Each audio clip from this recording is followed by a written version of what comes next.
किसने फैलाई तबाही और किसने की भलाई। कौमी असम्बली में एहसन इकबाल और वफाकी वजीर हम्माद अजहर की तकरार हो गई। एहसन इकबाल ने हुकूमत को टीवी पर मुनाजरे का चैलेंज दे दिया।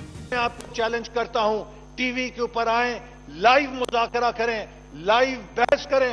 मईशत आपने ठीक बनाई है या मईशत आपने तबाह की है, हम पाकिस्तान के कौम को जज करेंगे, बना के बात करेंगे।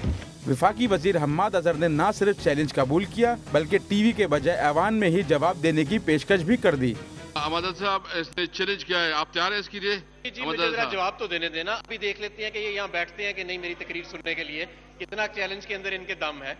पिछली दफा तो मैं जब भी तकरीर के लिए खड़ा हूं उन्होंने फोरम पॉइंट कर दिए। मैं आपको ये बताना चाहता हूँ, इसी फोरम पे टीवी की क्या जरूरत है? पार्लियामान सबसे बड़ा फोरम है, मैं यहाँ पे जवाब देना चाहता हूँ इनका। एहसन इकबाल ने हम्माद अजहर को फेल वजीर करार देते हुए इनका लेक्चर सुनने से ही इनकार कर दिया। आप एक से एक बड़ा जो फेल वजीर है उसका लेक्चर ना हमें सुनाया करें। मौसूफ गैस मुल्क को दे नहीं सके, हमें यहाँ क्या इकोनॉमी पे लेक्चर दे रहे हैं।